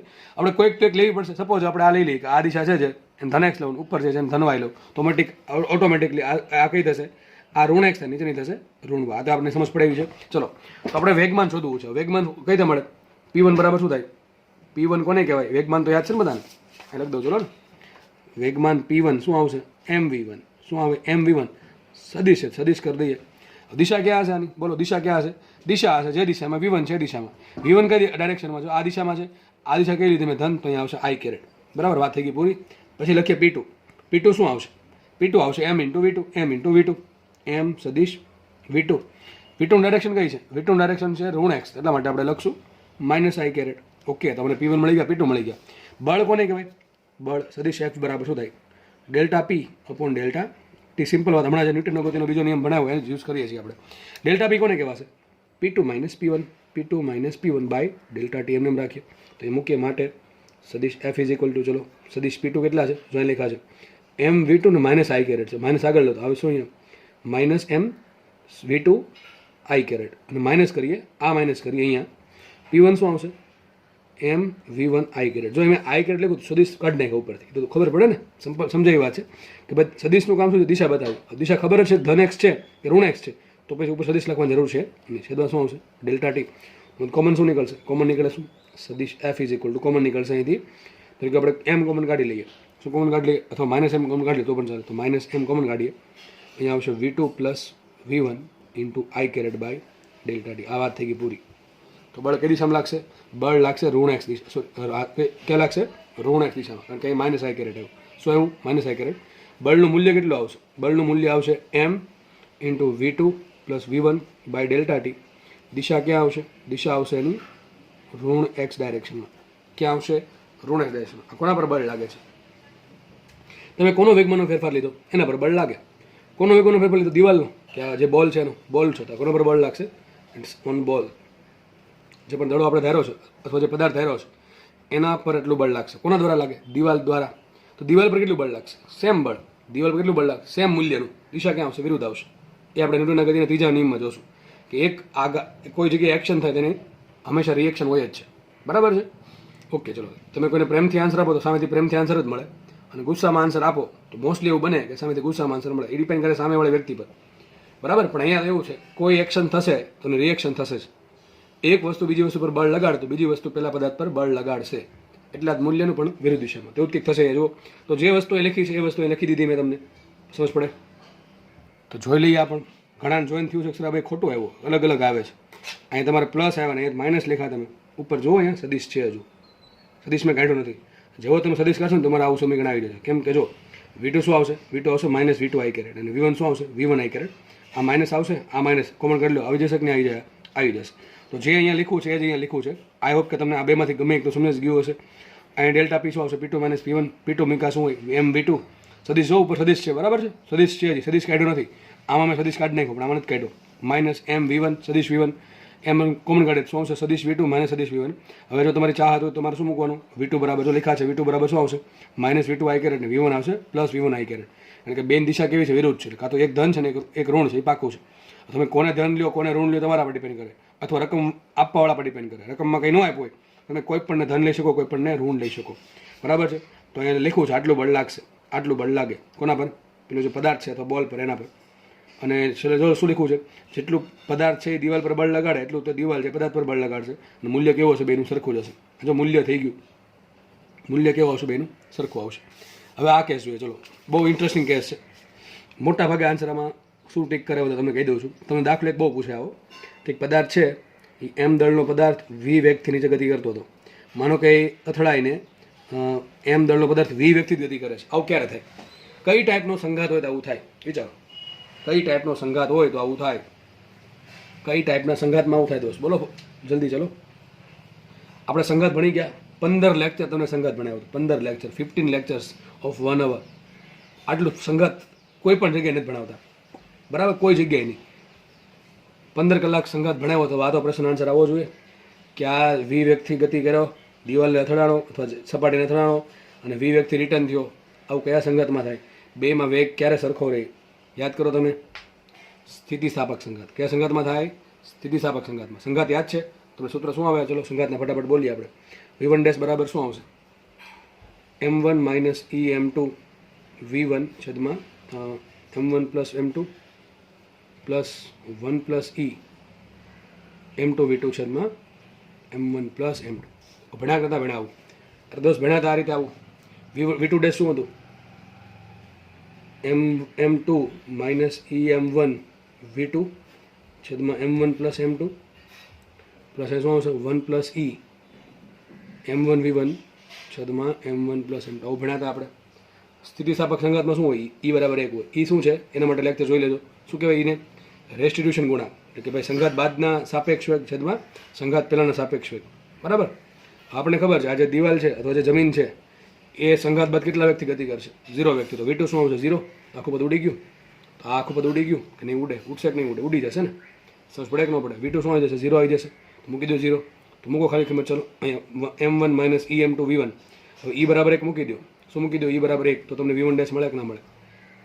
અને બીજી વાત આપણે એવું સમજી શકીએ V1 ડેશ બરાબર શું આવશે? અહીંયા સ્થિતિસ્થાપક સંઘાત હતું M1 માઇનસ M2 છેદમાં V1 સોરી ઇન્ટુ V1 છેદમાં M1 પ્લસ M2. આવું આપણે ભણેલા. બરાબર છે. હવે આજે જમીન છે દળ કેટલું હોય? બહુ વધારે હોય. તો વધારે દળ છે એટલે શું કરીએ આપણે? M1 ને અવગણી નાખીએ. શું કરીએ? M1 ને અવગણી નાખો તો શું થઈ જશે? જો અહીંયા નીચે શું આવી જશે? M2 જ આવી જશે. એમ કે M1 પ્લસ M2 શું આવશે? M2 જ આવશે. અને M1 માંથી M2 બાદ કરો તો શું આવશે? માઇનસ M2 જ આવશે ઇન્ટુ V1. હવે ઉડી ગયા. શું વધે આન્સર? Minus V1. શું આવશે? Minus V1. અહીંયા મૂકીને જુઓ તો અહીં મૂકી જુઓ. ચલો V2 ડેશ બરાબર શું આવશે? સંઘાત બાદ કેટલો વેગ હોય? કોનો વેગ છે? આ બીજા પદાર્થનો વેગ છે ને. દિવાલ કેવી છે? જમીન છે ગતિ કરશે સંઘાત બાદ? ના, દિવાલ છે સંઘાત પહેલા સ્થિર હતી, સંઘાત બાદ સ્થિર છે. તો V2 ડેશ તો 0 આવવું જોઈએ કોઈ બી રીતે. તો V2 તો 0 છે. આ તો સ્ટેપ ઉડી ગયું. ચલો અહીંયા જોઈએ. હવે નીચે M1 પ્લસ M2 શું છે? નીચે M1 અને આ શું થશે? 1 પ્લસ 1 2. શું થાય? 1 પ્લસ 1 2. તો અહીંયા છે 2 M1 V1 છેદમાં M1 પ્લસ M2. હવે M1 કરતાં M2 બહુ મોટા છે. બરાબર ને? દળ જે અથડાય છે જમીન સાથે એની સરખામણીમાં જમીનનું દળ તો બહુ વધારે છે. તો આપણે M1 ને અવગણ નાખો તો શું આવશે? M1 ના છેદમાં M2. હવે M1 સૂક્ષ્મ છે, M2 બહુ મોટા છે. તો સૂક્ષ્મ ભાંગ્યા બહુ મોટો અતિ સૂક્ષ્મ. તો પાછું આ શું થઈ જશે? લગભગ 0 થઈ જશે. કેવું થઈ જશે? લગભગ 0. તો જો આવું ક્યાં થાય? સ્થિતિસ્થાપક સંઘાતમાં આપણે આવ્યું શું? V1 ડેશ બરાબર માઇનસ V1. V1 ડેશ શું છે? સંઘાત બાદ પહેલા પદાર્થનો વેગ કેટલો આવ્યો? પહેલા જેટલો વેગ હતો એટલો જ પણ આગળ માઇનસ આવ્યું. માઇનસ શું સજેસ્ટ કરે? વિરુદ્ધ દિશામાં. તો એ તો લખ્યું છે દોસ્ત. વહી તો लिखा है यहाँ पे. क्या लिखा है देखो? M દળનો પદાર્થ V વેગથી ગતિ કરતો હતો, અથડાઈ ગયો દિવાલને અથવા જમીનને, અને એટલા જ વેગથી રિટર્ન થયો વિરુદ્ધ દિશામાં. Y it is like that? આવું કેમ થાય છે? Y it is happening? આવું કેમ થઈ રહ્યું છે? તો શું આવશે? શું કરશું? સદિશ V1 is equal to minus સદિશ V1. સદિશ V1 dash is equal to minus સદિશ V1. આપણા બે સૂત્ર ભણાવેલા છે. બધી જગ્યાએ સદિશ આવશે લખવા હોય તો. બરાબર છે. બાકી તો જસ્ટ મૂલ્યની વાત કરો તો કંઈ વસ્તુ નહીં આવે. તો યાદ રાખો, તમને છે ને ઘણી વખત આવી આકૃતિ આપે કે એક M દળનો પદાર્થ V વેગથી દિવાલ જોડે અથડાણો. બરાબર છે. અથવા જમીન જોડે અથડાણો અને જમીન સાથે અથવા દિવાલ સાથે સ્થિતિસ્થાપક સંઘાત થયો. કયો સંઘાત થયો? સ્થિતિસ્થાપક સંઘાત. ત્યારે તમને એમ નહીં કે V આ વેગ નહીં આપ્યો હોય. તમારે વિચારવું પડશે કે સ્થિતિસ્થાપક સંઘાત છે, દિવાલ છે, એનો વેગ 0 છે, સંઘાત પહેલા સંઘાત બાદ. તો આ પદાર્થ V વેગથી જ રિટર્ન થશે. એટલા માટે આ બધી માથાકૂટ સમજાવી. આ એક શબ્દ સમજાવવા માટે કે પદાર્થ જ્યારે મોટા પદાર્થ સાથે સ્થિતિસ્થાપક સંઘાત અનુભવે ત્યારે મોટા પદાર્થને કંઈ ફરક નથી પડતો, અને નાનો પદાર્થ છે એ પોતાનો વેગ એટલો જ રાખીને વિરુદ્ધ દિશામાં ગતિ કરવા માંડે. તમને એક્ઝામ્પલ આપ્યું હતું હાથી અને કીડીનું. બરાબર છે? હાથી અને કીડીનું એક્ઝામ્પલ આપેલું. સેમ વસ્તુ હતી આવી કે જ્યારે હાથી છે એ સ્થિર ઊભો હોય અને કીડી છે ધારો કે ગતિ કરીને અથડાય છે હાથી સાથે, તો કીડી છે પછી રિટર્ન થશે એટલા જ વેગથી. તો યાદ રાખજો, તમને રકમમાં કાં તો આકૃતિ આપી દેશે અને કાં તો તમને એમ કહી દેશે કે પદાર્થ છે એ સ્થિતિસ્થાપક સંઘાત અનુભવે છે. જ્યારે પણ આવું આવશે શું કરવાનું? જેટલા વેગથી આવ્યો તો એટલા જ વેગથી વિરુદ્ધ દિશામાં રિટર્ન થશે. વિરુદ્ધ દિશામાં કેમ થાય? એવું સદિશ V1 ડેશ બરાબર માઇનસ સદિશ V1 એટલા માટે. બરાબર છે? તો આપણે અહીંયા હતા. આપણે ચલો અહીંયા જોઈએ. હવે મેન વસ્તુ જોઈ લઈએ. ઓકે, ચલો જોઈએ ફટાફટ. ઘણા લોકો આમાં શું આન્સર ટીક કરે ખબર? 0. શું ટીક કરે? 0 આન્સર ટીક કરશે. તમને પૂછે ભાઈ આમાં વેગમાનનો ફેરફાર કેટલો? તો મગજ આમ દોડાવે. કયા વેગમાન છે? હવે સરે એવું સમજાવ્યું કે દળ ગુણ્યા વેગને વેગમાન કહેવાય. તો એ બુદ્ધિ ચાલશે કે વેગમાન આવશે MV. પછી સરે એવું કીધું હતું કે દળ ગુણ્યા વેગને વેગમાન કહેવાય. અહીંયા બુદ્ધિ ચાલશે કે વેગમાન એવું MV. અહીંયા વેગમાન MV છે, અહીંયા વેગમાન MV છે. તો બેમાં કંઈ ફેરફાર જ નથી. તો ફેરફાર તો 0 થયો. તમારી વાત સાચી છે. પણ જ્યારે તમે વેગમાનના મૂલ્યની વાત કરતા હોય ને ત્યારે કે વેગમાનનું મૂલ્ય MV છે, અહીં આપણે વેગમાનનું મૂલ્ય MV છે, તો વેગમાનના મૂલ્યમાં કોઈ ફેરફાર થતો નથી. પણ અહીંયા આપણે વેગમાનની વાત કરવાની છે અને વેગમાન સદિશ રાશિ છે. સદિશ રાશિ હોય તો બે રીતે ફેરફાર થઈ શકે.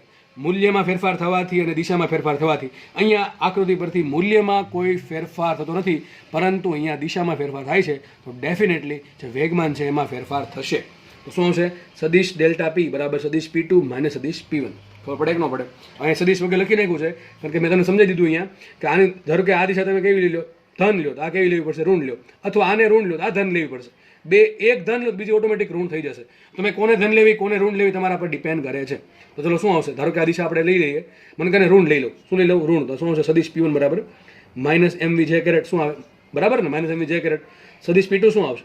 તો વેગમાન ઉપર, વેગ ઉપર તરફ, તો વેગમાન બળ ઉપર તરફ, તો શું આવશે? પ્લસ MV જે કેરેટ. તો ડેલ્ટા P કોને કહેવાય? ડેલ્ટા P બરાબર શું આવશે? સદીશ P2 માઇનસ સદીશ P1. થાય કે ન થાય? મૂકી કિંમત. તો P2 શું આવશે? MV જે કેરેટ માઇનસ P1 શું આવશે? આ માઇનસ અહીંયા મૂક્યું બરાબર, આ માઇનસ અહીંયા મૂકી દીધું. P1 શું છે? માઇનસ MV જે કેરેટ. તો માઇનસ માઇનસ પ્લસ થઈ ગયા. શું આવશે? MV જે કેરેટ પ્લસ MV જે કેરેટ, ધેટ ઇઝ 2MV જે કેરેટ. શું આવશે? ડેલ્ટા P આવશે. શું આવશે? Delta P. અને ડેલ્ટા P ને તમે શેના વડે ભાગી નાખો? ડેલ્ટા T વડે. શું મળે તમને? બળ મળે કે ના મળે? શું મળશે? બળ મળશે. તો શું આવશે બળ? 2MV by delta T into j caret. કોના પર બળ લાગશે? જેના વેગમાનમાં તમે ફેરફાર લીધો છે એના પર બળ લાગશે. તો કોના વેગમાનનો ફેરફાર લીધો આપણે? આ પદાર્થના અથવા બોલના. બરાબર છે. તો એના પર કેટલું બળ લાગે? 2MV. કઈ દિશામાં? Sorry, 2MV by delta T. કઈ દિશામાં? ઉપર તરફ. વિચારો ને, આ પદાર્થમાં આવતો હોય, પદાર્થ ઉપર નીચે ગતિ કરે છે, દિવાલ ક્યાં બળ લગાડે? ઉપર જ બળ લગાડે ને, સીધી વાત છે. એ તો આવ્યું જે કેરેટ. બરાબર. ટૂંકમાં ડિપેન્ડ કરે તમે કઈ દિશામાં આ ફેરફાર લ્યો છો. અહીંયા આન્સર આવો પણ ઘણા આવો પણ આન્સર આવશે. સદીશ F is equal to delta P by delta T is equal to minus 2MV. આવો પણ આન્સર આવે. ક્યારે એવો આવશે? તમે આને ધન લ્યો આને ઋણ લ્યો ને તો તમારો આન્સર આવો આવશે. તમે આને ઋણ લ્યો આને ધન લ્યો ત્યારે એવો આન્સર આવે. તો અહીંયા મિનિંગ તો એમ જ થાય દિવાલ જે ઉપર તરફ બળ લગાડે. કારણ કે દિશા કઈ આવી?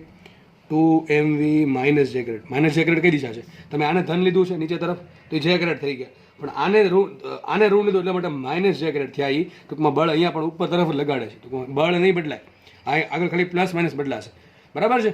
તો તમને જે સારું લાગે એ પ્રમાણે પ્લસ માઇનસ આપી દેવા, આન્સરમાં કોઈ ફરક નહીં પડે. અને ઘણી વખત ખાલી તમને મૂલ્ય જ માંગે તો મૂલ્ય કેટલું આવશે? વેગમાનનો ફેરફાર આવશે 2MV. કેટલો આવશે? 2MV. યાદ રાખી લેજો, યાદ રાખી લેજો ભાઈ. જેટલા વ્યક્તિ આવે છે એટલા જ વ્યક્તિ પાછું જાય, બેન સરળ કરી દેવાનું. તો વેગમાનનો ફેરફાર થાય 2MV. કેટલા આવશે? 2MV. દાખલો ચલો આવો આપ્યો મેં તમને, આવો આપ્યો. એક દિવાલ છે અહીંયા, એક પદાર્થ આવ્યો M દળથી V વેગથી, રિટર્ન થયો અથડાઈને M દળ અને V વેગથી. કેટલું વેગમાન ફેરફાર થાય? 2MV. કેટલું થાય? 2MV થશે. ઘણા કે અહીંયા મૂલ્ય ન બદલ્યું પણ શું બદલ્યું છે? દિશા બદલી. એટલા માટે આટલી ક્લિયર થઈ ગયું. તો આટલી વસ્તુ ખબર પડી ગઈ. લાસ્ટ થિયરી ભણીએ. નેક્સ્ટ ટોપિક ભણીએ બળનો આઘાત. જો કે આપણે ભણી દીધો છે. બળનો આઘાત કોને કહેવાય? ઇંગ્લિશમાં કહેવાય ઇમ્પલ્સ ઓફ ફોર્સ. શું કહેવાય? Impulse. It's not pimple, it's impulse. Okay, તો ઇમ્પલ્સ ઓફ ફોર્સ કોને કહેવાય? ચલો સિમ્પલ છે. બળ લાગે છે અને કેટલો સમય બળ લાગે છે. હું તમને માનો કે કોઈ વ્યક્તિને એમ કહેવામાં આવે કે ભાઈ તારે બાજુવાળાને કે તમારે કંઈક સોય ખૂતાડવાની છે, તો સોય તો ખૂતે એટલે બળ તો એક્ઝેક્ટલી શું પ્રેશર લાગે. આપણે તમને યાદ હોય તો મેં પ્રેશરવાળી થિયરી ભણાવ્યું હતું કે પ્રેશર છે એ એરિયા પર ડિપેન્ડ કરે. શું કામ? કારણ કે જેટલો એરિયા નાનો એટલું તમને વધારે ચૂભે વસ્તુ. તો હવે અહીંયા ખાલી બળનું મહત્ત્વ નથી, પણ તમે બાજુવાળાને કેટલા સમય સુધી સોય ખૂતાડી રાખો છો એનું પણ મહત્ત્વ છે. તો અમુક એપ્લિકેશન એવી હોય કે બળની જરૂર હોય અને બળ જે સમય લાગે છે, કેટલો સમય લાગે એની પણ આવશ્યકતા હોય. તો એવી જ રાશિ બનાવી દીધી, નવું નામ આપ્યું એને ઇમ્પલ્સ ઓફ ફોર્સ. સિમ્પલ શું છે? બળ ગુણ્યા બળ કેટલો સમય લાગે છે સમયગાળો. તમે જોઈ શકો છો, you can read. I is equal to, I શું કામ આવ્યું? ઇમ્પલ્સની જગ્યાએ આઈ આવ્યું. તો I is equal to force into એનો જે ફોર્સ લાગવાનો ટાઈમ છે એ ટાઈમ. તો I બરાબર બળ ગુણ્યા બળ લાગવાનો સમયગાળો. સિમ્પલ. I બરાબર શું આવશે? F delta T. આવું કંઈક આવી ગયું હમણાં જ. સૂત્ર શું આપણે હમણાં જોયું કે F બરાબર શું થાય? Delta P by delta T. શું થાય? F બરાબર થાય delta P by delta T. આવું કોણે કીધું? ન્યૂટનભાઈએ કીધું. કોણે કીધું? ન્યૂટનભાઈના બીજા નિયમમાં. ડેલ્ટા ટી આ બાજુ લઈ જાઓ, સાબિત શું થશે? F ડેલ્ટા T બરાબર ડેલ્ટા P. શું સાબિત થાય? F ડેલ્ટા P બરાબર F ડેલ્ટા T બરાબર ડેલ્ટા P. તો અહીંયા પણ એવું જ કે I બરાબર F ડેલ્ટા T. તો સાબિત શું થયું? હકીકત જે વેગમાનનો ફેરફાર છે એ જ છે ઇમ્પલ્સ ઓફ ફોર્સ. યાદ રાખો. તમને ઘણી વખત દાખલા એમ પૂછે બળનો આઘાત શોધો. ચલો આ દાખલા પૂછ્યું તમને બળનો આઘાત શોધો, તો ઘણા દાખલો 4માં કોરો મૂકીને આવે અથવા તુક્કો મારીને આવે. અરે ભાઈ તમે વેગમાનનો જે ફેરફાર શોધો છો એ તો છે ઇમ્પલ્સ ઓફ ફોર્સ, બળનો આઘાત. અહીં શું આન્સર આવશે? અહીં આપણે કંઈક લખો તો ને M કાઉન્સમાં V2 plus V1 delta T, જે પછી દિશા આવતી હોય એ. અહીંયા શું આવશે? 2MV. ઇમ્પલ્સ ઓફ ફોર્સ શું આવશે? 2MV. કઈ રીતે? F બરાબર શું આવ્યું? Delta P by delta T બરાબર શું આવ્યું? 2MV. તો આને આમ બાજુ ગણો શું થશે? F ડેલ્ટા T બરાબર 2MV આવી જશે. F કેટલે આવ્યું હતું? Delta P by delta T બરાબર આવ્યું હતું 2MV by delta T. Delta ટીને આ બાજુ લઈ લો તો શું થશે? F ડેલ્ટા T બરાબર 2MV. તેને શું કહેવાય? Impulse of force. ટૂંકમાં 100 વાતની એક વસ્તુ યાદ રાખો કે જે વેગમાનનો ફેરફાર થાય છે, રેખીય વેગમાનનો જે ફેરફાર થાય છે એ શું છે હકીકતે? ઇમ્પલ્સ ઓફ ફોર્સ છે. દિશા ક્યાં હોય? જે દિશામાં વેગમાનનો ફેરફાર થાય એ જ દિશામાં ઇમ્પલ્સ ઓફ ફોર્સ લાગે. હવે જે દિશામાં વેગમાનનો ફેરફાર થાય એ દિશામાં બળની દિશા હોય તો બળની દિશા એક દિશા થાય, વેગમાનનો ફેરફાર પણ એક દિશામાં. હું ફરીથી બોલું છું, બળની દિશા, વેગમાનના ફેરફારની દિશા અને ઇમ્પલ્સ ઓફ ફોર્સ, ટૂંકમાં બળના આઘાતની દિશા, ત્રણેય દિશા એક જ દિશામાં હોય છે. તો ટૂંકમાં સૂત્ર આવી ગયું, I બરાબર ડેલ્ટા પી બરાબર એફ ડેલ્ટા ટી. આનો એકમ શું આવે? આઈનો ન્યૂટન ઇન્ટુ સેકન્ડ. શું આવે? Newton into second. અથવા શું આવે? વેગમાનનો જે એકમ છે એ જ. વેગમાનનો એકમ શું થાય? દળ ગુણ્યા વેગ, એટલે કે કિલોગ્રામ મીટર પર સેકન્ડ. તો કે આ એક જ થાય બે. બરોબર. તો નેક્સ્ટ આપણે આગળ વધીએ. તો થિયરી બધી તમને આમ તો આરામથી સમજાતી હશે, કારણ કે આ બધું આગળ ભણી ગયા છીએ આપણે. વેગમાન શું છે, બળ શું છે, બરાબર છે. કદાચ આ નવું નવું લાગતું હોય તો આપણે આગળ ડિસ્કસ કર્યું છે, કોઈક લેક્ચરમાં કર્યું હતું, એવું મને યાદ છે આછું. નેક્સ્ટ આગળ વધીએ. નેક્સ્ટ થિયરી ભણીએ. નેક્સ્ટ થિયરી આગળ જે થિયરી ભણ્યા છીએ એની મોટી બેન કહેવાય. અને આ થિયરીમાંથી તમારે દાખલા પૂછવાના ચાન્સ વધારે છે. જીવાળા લોકો ખાસ એના જેટલા બી પેપર આવે એમાંથી એકાદ પેપરમાં આવો દાખલો પૂછશે, બરાબર. મોટા ભાગે પૂછે છે આ ચેપ્ટરમાંથી. નીટવાળાને પણ પૂછી શકે, એવું નથી પૂછતા, બરાબર છે. પણ ત્યાં થોડુંક ઇઝી લેવલનું પૂછશે. ઇઝી લેવલ શું છે હમણાં ખબર પડશે. ચલો તો પેલું ધારી લઈએ આપણે. હમણાં શું હતું? વસ્તુ છે એ એક દિશામાં શિરોલંબ દિશામાં ગતિ કરી, શિરોલંબ દિશામાં પાછી ગઈ, અથવા એક દિશામાં ગતિ કરીને એક દિશામાં પાછી ગઈ હતી, ધન એક્સમાં ઋણ એક્સમાં, ધન વાયમાં ઋણ વાયમાં. પણ અહીંયા ત્રાસું છે, ટૂંકમાં એંગલ પર ગતિ કરશે.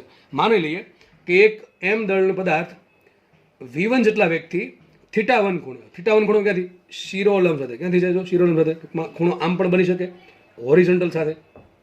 આને કહેવાય હોરિઝોન્ટલ અથવા શું કહેવાય? સમક્ષિતિજ દિશા. અને આ કહેવાય વર્ટિકલ. ઇટ્સ વર્ટિકલ અથવા શિરોલંબ દિશા. તો માનો કે એમ દળનો પદાર્થ θ1 ખૂણે વર્ટિકલ, કોની સાથે? વર્ટિકલ સાથે θ1 ખૂણે V1 વેગથી આ પોઈન્ટ પર, ઓ પોઈન્ટ પર દિવાલને અથવા જમીનને અથડાય છે. આ આકૃતિ છે ને આમ ત્રાસી કરી નાખો, એમ પૂછે તમે. આમે ટૂંકમાં આમે પૂછે,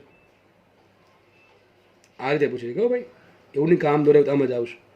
જેમ પણ હોય સબ સમજાવો એટલે આપણે હાલશે. ઓકે ચલો સમજાવી દઈએ. તો θ1 ખૂણે ક્યાંથી અથડાણો? V1 વેગથી એમ દળનો પદાર્થ શિરોલંબ સાથે θ1 ખૂણે અથડાણો, અને ધારો કે ઓ પોઈન્ટ અથડાઈને રિટર્ન જાય છે આ રીતે. ધારો કે એનું દળ તો બદલશે, ધારો કે એમ દળ જ છે, અને V2 વેગથી પાછો ફેરો θ2 ખૂણે. θ2 ક્યાં બનાવ્યો? પાછો શિરોલંબ સાથે જ બનાવેલો છે. એટલે ખબર પડી કે શું દોર્યું છે? એમ દળનો પદાર્થ V1 વેગથી વર્ટિકલ સાથે θ1 ખૂણે અથડાણો, અથડાયા બાદ એનો વેગ થઈ ગયો V2, અને કઈ દિશામાં આગળ વધે છે? શિરોલંબ સાથે θ2 ખૂણે આગળ વધે છે. અને હું માનીએ કે અથડામણમાં એનો કોઈ પણ પ્રકારનું દળ છે, એમાં કોઈ ફેરફાર થતો નથી. આવું બની શકે? ફેરફાર થાય? બની શકે ભાઈ, બરાબર છે. દિવાલ જોડે અથડાય કદાચ એના અમુક રજકણ છે અથવા જેના સૂક્ષ્મ કણો છે એ બધા મુક્ત કરી દે અથડામણના કારણે, તો એનું માઇક્રો લેવલ એનું દળ ઘટી શકશે. પણ આપણે એવું માનશું કે એનું દળ કેવું રહે છે? અચલ રહે છે. હવે આ કેસમાં મારે કેટલું બળ લાગે શોધવું છે. એક વસ્તુ સમજી લ્યો, તમને દળ આપે અને વેગ આપે મોટા ભાગે, અને બળ પૂછે, બળ શું કરવાનું? એક જ વસ્તુ આવે, ન્યૂટનનો ગતિનો બીજો નિયમ. શું કરવાનું પડે? F બરાબર delta p by delta t. તો મારે શોધવું પડે ડેલ્ટા પી. ડેલ્ટા પી શોધવા માટે મારે શોધવું પડે P1 અને P2. શું શોધવું પડે? P1 અને P2, એટલે કે પ્રારંભિક વેગમાન અને અંતિમ વેગમાન. અથડાયા પહેલાનું પ્રારંભિક વેગમાન અને અથડાયા બાદનું પ્રારંભિક વેગમાન. આ બંને વસ્તુ મારે શોધવી પડે. હવે P1 ક્યારે મળે? તો P1 એક સદિશ રાશિ છે. કેવી રાશિ છે? સદિશ રાશિ. તમે આમ ના લખી શકો P1 બરાબર mv1 સિમ્પલ. એ તમે ખાલી મૂલ્ય લખી શકો, પણ મૂલ્ય કેટલું છે? mv1. પણ દિશા પણ લખવી પડે. હવે વાંધો સાહેબ ન્યા છે કે આ ત્રાસી દિશા છે, તો ત્રાસી વસ્તુ શું કરીએ? સીધી કરી દઈએ. એક ઘટક પડીએ આ બાજુ ને એક ઘટક પડીએ આ બાજુ. દરું છે જો વસ્તુ છે એ V1 વેગથી આવી, પેલો પદાર્થ છે કેટલા વેગથી આવ્યો? આ ડાયરેક્શનમાં V1 વેગથી આવે છે. તો વિચારો અહીંયા જો આ પ્રમાણે ઘટક પડે, એક ઘટક અહીંયા પાડું છું, એક ઘટક અહીંયા પાડું છું. થીટા તમારો અહીંયા છે, ઝેડ બનશે કે નહીં બને? જો અહીં ઝેડ બનશે આ રીતે. એનો ખૂણો બેનો ઝેડ બનશે કે નહીં ભાઈ? તો આ ખૂણો θ1 હોય તો આ ખૂણો θ1 થાય. તે તો દોરો θ1. ચલો તો આ V1 છે, ખૂણાની નજીકનો ઘટક કયો આવશે? V1 cos θ. બીજો ઘટક આવશે V1 sin θ. ઘટકના નિયમો તમારે હવે અહીંયા હોવા જોઈએ. કયા?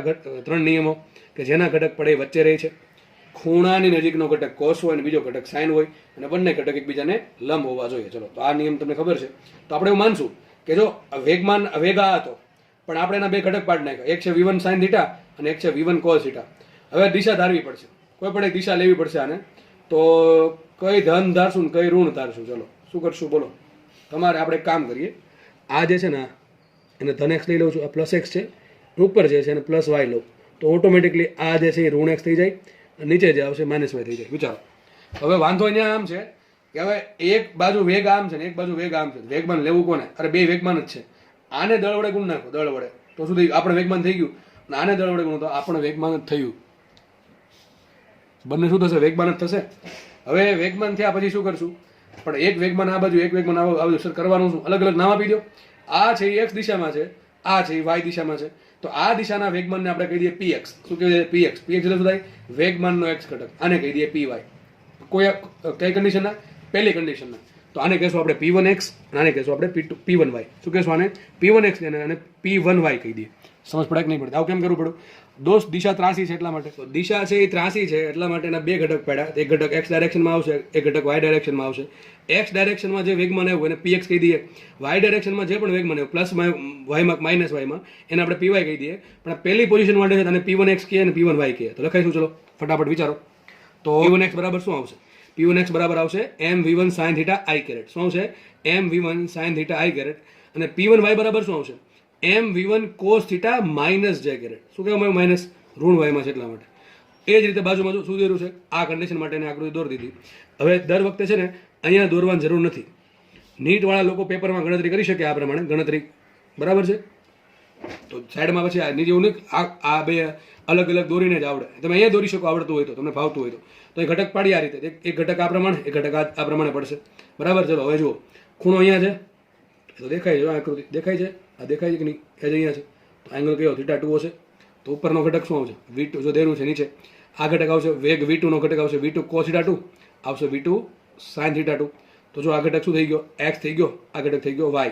આ કેવો છે? પ્લસ એક્સ કે માઇનસ એક્સ? Plus x. આપણે આવશે પ્લસ એક્સ ગુણ્યા શું કર્યું? દળ. તો શું મળશે? વેગમાન. તો અહીંયા આવશે p2x. શું આવશે? p2x કેટલા આવશે? mv2 sin θ2 i caret. અને p2y કેટલા આવશે? mv2 cos θ2 j caret. આ પણ પ્લસ ને આ પણ પ્લસ, આ પ્લસ ને આ માઇનસ. ચલો તો આપણે કામ કરીએ. મને p1x મળ્યા, મને p2x મળ્યા, મને p1y મળ્યા, p2y મળ્યા. તો આપણે એક કામ કરશું, ડેલ્ટા p શોધવા છે. પણ ડેલ્ટા p ડાયરેક્ટ તમને નહીં મળે, તમારે બે ઘટક પાડવા પડશે. કયા પડે? ડેલ્ટા p x દિશામાં અને ડેલ્ટા p y દિશામાં. આ પ્રમાણે ઘટક પાડવા પડશે. ઘટક પાડી ડેલ્ટા px બરાબર શું આવશે? અંતિમ વેગમાન x દિશામાં અને પ્રારંભિક વેગમાન x દિશામાં. તો p2x minus p1x. p2x કેટલા છે? v2 sin θ2 i caret minus p1x કેટલા છે? લેખા છે માઇનસ mv1, એમ લઈ ગયા, એમ આવશે અહીં ગુણાકારમાં બધે, mv1 sin θ1 i caret. i caret ને m કોમન કાઢે શું વધે? m કાઉન્સમાં v2 sin θ2 minus v1 sin θ1 i caret. એ જ પ્રમાણે ડેલ્ટા py શું થાય? y દિશામાં અંતિમ વેગમાન છેદમાં y દિશામાં પ્રારંભિક વેગમાન, એટલે p2y minus p1y. તો p2y minus p1y, p2y ધન y માં છે, શું લખશું એને? mv2 cos θ2 j caret. અને માઇનસ કરશું, આ માઇનસ અહીંયા આવ્યું, અને p1 શું છે? Minus mv1 cos θ1 j caret. j caret common કાઢો અને અહીંથી m કોમન કાઢો, શું વધે? m કાઉન્સમાં v2 cos θ2 minus minus plus v1 cos θ1 j caret. તો તમને ડેલ્ટા px મળી ગયા, આ ડેલ્ટા py મળી ગયા. ડેલ્ટા px ડેલ્ટા py મળ્યા પછી શું કરશું આપણે? કુલ ડેલ્ટા p શોધીએ. ડેલ્ટા p શું આવશે?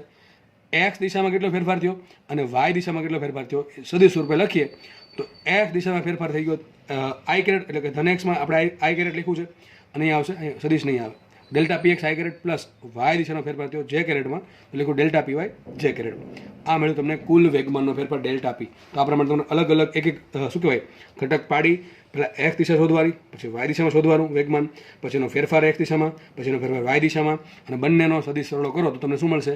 પરિણામી ડેલ્ટા p. એટલે કે આખા તંત્ર માટે અથવા આજે શું કહેવાય બોલ છે એ ત્રાસી દિશામાં આવ્યો θ1 ખૂણે અને θ2 ખૂણે પાછો ગયો તો એના કુલ વેગમાનમાં ફેરફાર આટલો થશે દિશા સહિત. કેટલો સદિશ delta p is equal to delta px i caret plus delta py j caret. પછી જસ્ટ તમારે ડેલ્ટા px ના અને ડેલ્ટા py ના સૂત્ર જે આપણે આન્સર અહીં લખ્યા છે એ જસ્ટ મૂકી દીધા છે.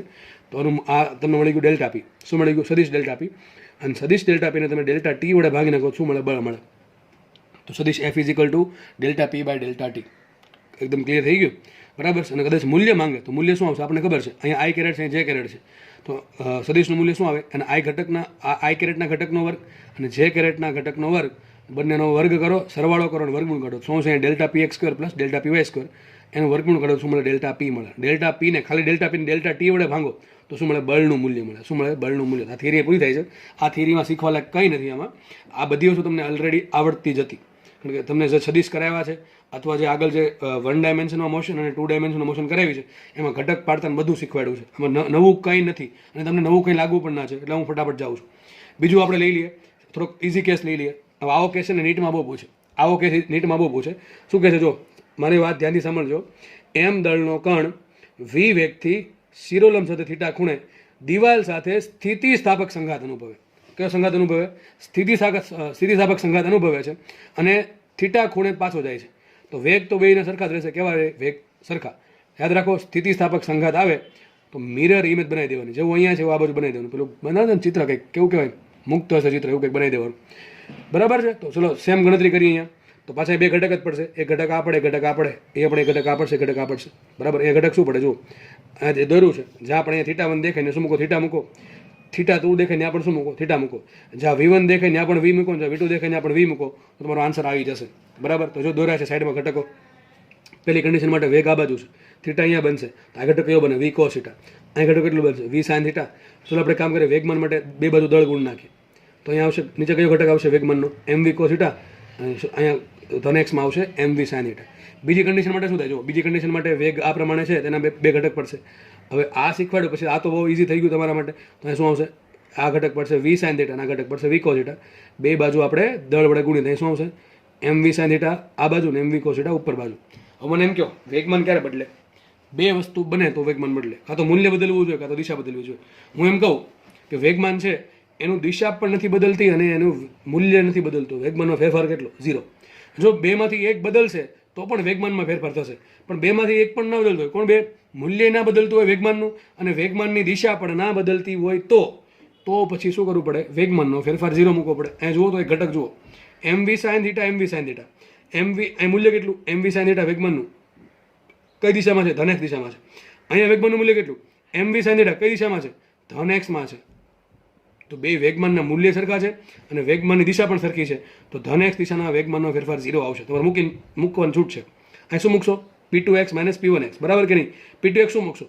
mv sin θ i caret minus અહીં કેટલું મૂકશો? mv sin θ i caret. બે ઉડી ગયું, 0 થઈ ગયું. તો ધેટ મીન્સ સાબિત થયું ડેલ્ટા px બરાબર 0. ટૂંકમાં શું સાબિત થાય? કે વેગમાન જે છે એનો x દિશાનો ફેરફાર 0 છે. ટૂંકમાં સાબિત શું થયું? px બરાબર અચળ. વેગમાનનો x દિશામાં ફેરફાર 0 હોય, ધેટ મીન્સ કે વેગમાનનો x ઘટક અચળ છે. અને વેગમાન ક્યારે અચળ હોય? જ્યારે બળ લાગતું ના હોય. તો હવે બળ ક્યારે લાગે? F બરાબર delta p by delta t. લખાય fx બરાબર delta px by delta t. નો લખાય ને? x દિશાનું બળ બરાબર x દિશાનું વેગમાન છેદમાં ડેલ્ટા, સોરી, x દિશાના વેગમાનનો ફેરફાર છેદમાં ડેલ્ટા ટી. હવે x ડાયરેક્શનમાં કોઈ ફેરફાર જ ન થાય તો x દિશાના બળ 0 હશે. યાદ રાખજો, બહુ કામમાં લાગશે. તમને પ્રશ્ન પૂછશે આવ દોરીને કે આમાંથી આપેલી આકૃતિ માટે કઈ દિશામાં બળ લાગતું નથી? પદાર્થ પર કઈ દિશામાં બળ નથી લાગતું? શું આવશે? જે દિશામાં વેગમાનનો ફેરફાર નહીં થાય એ દિશામાં બળ નહીં લાગે. આપણા કેસમાં એક્સ ડાયરેક્શનમાં વેગમાનનો ફેરફાર નથી. કારણ શું? એક્સ ડાયરેક્શનમાં જેટલું વેગમાન છે એનું મૂલ્ય અચળ છે અને દિશા અચળ છે, એટલે વેગમાનનો ફેરફાર એક્સ ડાયરેક્શનમાં 0 છે. That's why we can say that x ડાયરેક્શનમાં કોઈ પણ પ્રકારનું બળ નથી. ચલો વાય ડાયરેક્શનમાં ચેક કરીએ. જો વાય ડાયરેક્શનમાં પહેલાં વેગમાન કેટલું? mv cos θ. હવે વેગમાન કેટલું? mv cos θ. ચલો વાય ડાયરેક્શનમાં જે વેગમાન છે પહેલાં અને પછી, ફર્સ્ટ અને સેકન્ડમાં, એમાં મૂલ્યો તો સરખા છે. શું દિશા સરખી છે? દિશા અલગ અલગ છે. અહીંયા ક્યાં છે? નીચે તરફ છે. અહીંયા ક્યાં છે? ઉપર તરફ છે. તો દિશા બદલી, દિશા બદલશે એટલા માટે અહીંયા વેગમાનનો ફેરફાર તો આવશે. ચલો કેટલો આવશે? હમણાં કીધું હતું 2mv cos θ. કેટલો આવશે? 2mv cos θ. સમજ પડે કે ન પડે? કે હમણાં કીધું હતું કે v વેગથી આવે ને v વેગથી પાછું જાય તો કેટલું આવે? 2mv આવે. એવું જ છે અહીંયા. કેટલા વેગથી આવ્યો? mv અરે v cos θ વેગથી આવ્યો ને v cos θ વેગથી ઉપર જાય છે તો ફેરફાર કેટલો? 2mv cos θ. અથવા ન ફાવે તો મૂકીને જોઈ લેવાનું. ધારો કે આને ઋણ કહ્યું અને ધન કહ્યું તો શું આવશે? mv cos θ j caret minus mv cos θ j caret. આ માઇનસમાં આવશે જે કેરેટમાં. બરાબર છે? તો માઇનસ માઇનસ પ્લસ થશે. શું આન્સર આવશે? 2mv cos θ. પણ કઈ દિશામાં? વાય દિશાના ફેરફાર છે. તો વાય દિશાનો વેગમાનનો ફેરફાર છે, બરાબર, 0 નથી. તો વાય દિશામાં બળ પણ હશે. કેટલું હશે? Delta py by delta t. તો મુખ્ય કિંમત કેટલી આવશે? 2mv cos θ by delta t. આ મળી ગયું બળ. તો માત્ર એક જ દિશામાં બળ લાગશે. એક્સ ડાયરેક્શનમાં કોઈ બળ નહીં લાગે, વાય ડાયરેક્શનમાં બળ લાગશે. કેટલું લાગશે? 2mv એમ આવશે. 2mv cos θ by delta t. Theory પૂરી થઈ ગઈ છે. આ પેજમાં આખો એકદમ ખીચડો થઈ ગયો, બરાબર, પણ તમને મેં પહેલાં કીધું સ્ક્રીનશોટ પાડી લેવો. અને દાખલો છે ને ભલે ખીચડો થયો, તમને હવે વ્યવસ્થિત આવડી જવું જોઈએ. આવા દાખલા આઈએમપી, બરાબર છે? આવા દાખલા આઈએમપી દાખલા ગણશું આપણે, ચિંતા ના કરો, પણ તમને હવે આવડી જવા જોઈએ. કારણ કે જસ્ટ એકમ પાડવાના અને ફેરફાર લેવા સિવાય કંઈ નથી, જે આપણે ઘણો બહુ સમય પહેલાં કરી દીધેલું છે. બરાબર છે? તો અહીંયા લેક્ચર રાખીએ આપણે. નેક્સ્ટ લેક્ચરમાં નવા ટોપિક સાથે મુલાકાત થશે.